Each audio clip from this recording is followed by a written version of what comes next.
It is a scene many Americans are struggling to make sense of.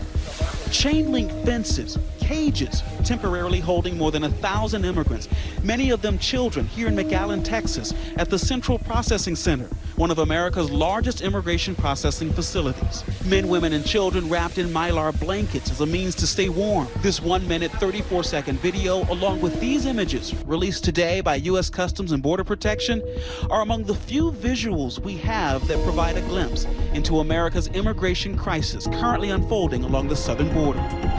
We just finished a tour inside the facility, and it was really almost overwhelming. Yesterday, I was a part of a group of journalists permitted inside that center, but our own cameras were not allowed. There was a lot of people, men held in one part of the facility, boys in another section, and then there were moms with their children in another part of the facility.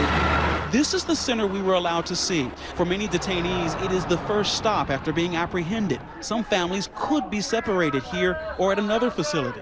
It is images like these that have now become a flashpoint in the Trump administration's zero-tolerance policy, calling for parents and their children to be separated if the parents have crossed the border illegally. And now, in a recording first obtained by ProPublica, you can hear the desperate sobbing of children from one day last week.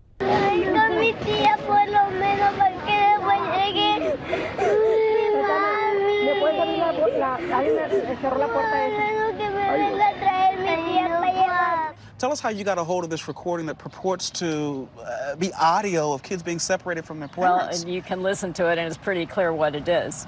I know the whistleblower. The whistleblower was just horrified by the sound of the children weeping, as is everybody else, and made a recording of it, and came to me for legal advice and asked me if I would forward it to Ginger Thompson of ProPublica and release it to the public, and I've done so. Customs and Border Protection has declined to comment on this audio because much of what's happening is playing out in closed-door facilities across the almost 2,000-mile border. We are relying on the first-hand accounts of people who have experienced these centers to give us a snapshot of this crisis.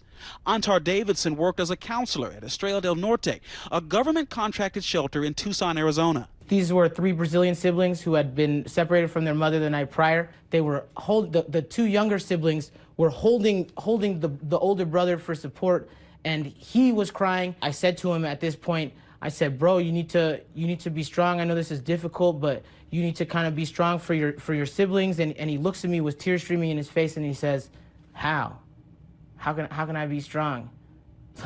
I don't know where my mom is. Look at my siblings. I can't do anything. They're trying to separate us." To which I could only respond by putting my head down. The idea that the kids and parents are being ripped apart permanently is horrific. It's scary. It's devastating, and it also has enormous impacts in terms of the health of children and their ability to become healthy adults. Dr. Colleen Kraft is the president of the American Academy of Pediatrics. As a pediatrician, I know what it takes to build child health. I know what it takes to disrupt child health. And I was seeing in front of me the health of these children being disrupted by the removal of the one constant, the one person in their life who could help to shelter them during times of crisis and trial. In April, she visited a shelter in the Rio Grande Valley of Texas that houses children. With very young children, we know that the brain does most of its development between birth and 3 years of age. And so a day of separation there is like a week to a month of separation for those of us who are older. So the worst things happen to the youngest children.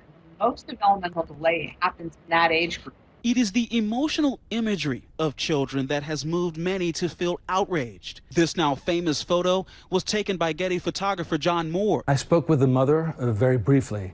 I asked her where she came from, and she said she had come with her daughter from Honduras, and they'd been traveling a whole month. He's been covering immigration for 10 years and wrote the book Undocumented: Immigration and the Militarization of the United States-Mexico Border. I only had a few seconds to get down on a child's level. I photographed from the ground, and I think I took maybe 7 pictures while she was crying and looking up at her mother, who was being searched by a guard. And it was very hard for me to see as a father. Today in Brownsville, Texas, members of Congress toured the Casa de Presidente Children's Center. What do you want people to know about what you saw in there and what it means about this issue overall? Well, I think it goes back to the fact that, you know, in the last month or so, the United States government, through this administration, has initiated a policy to take kids away from their parents. It's not right, it's immoral, it's inhumane, and we need to stop that. Protests across the country have echoed this sentiment. So this is one of the groups of protesters that are outside the facility here in McAllen, and they're saying, no están solos, telling the people inside that they're not alone. All four living former First Ladies have strongly opposed separating families. Laura Bush penned an op-ed in the Washington Post yesterday, writing, quote, "I live in a border state. I appreciate the need to enforce and protect our international boundaries, but this zero-tolerance policy is cruel, it is immoral, and it breaks my heart." First Lady Melania Trump also recently commented publicly on the issue, saying, quote, "She hates to see children separated from their families and hopes both sides of the aisle can finally come together to achieve successful immigration reform. She said we need to be a country that follows all laws, but also a country that governs with heart." President Trump today staunchly defended his administration's immigration policy. The United States will not be a migrant camp, and it will not be a refugee holding facility. Won't be. At a conference today for the National Sheriff's Association, DHS Secretary Kirstjen Nielsen offered no apologies. To a select few in the media, Congress, and the advocacy community, I'd like to start with a message for you. This department will no longer stand by and watch you attack law enforcement for enforcing the laws passed by Congress. She doubled down at the White House press briefing today. We have some of the highest detention standards in the country. Claiming these children and their parents are treated inhumanely is not true. Have you seen the photos of children in cages? Have you heard the audio clip of these children wailing that just came out today? I have not seen something that came out today, but I have been to detention centers. And again, I would reference you to our standards. I would reference you to the care provided, not just by the Department of Homeland Security, but by the Department of Health and Human Services when they get to HHS. But is that the image of this country that you want out there, children in The image cages? that I want of this country is an immigration system that secures our borders and upholds our humanitarian ideals. Over the weekend, former Trump chief strategist Steve Bannon appeared on This Week. We ran on a policy, very simply, to stop mass illegal immigration and limit legal immigration, get our sovereignty back, and to help our workers, okay? And so he went to a zero-tolerance policy.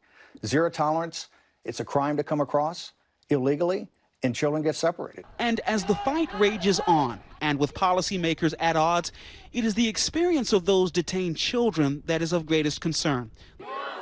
For Nightline, I'm Marcus Moore in McAllen, Texas.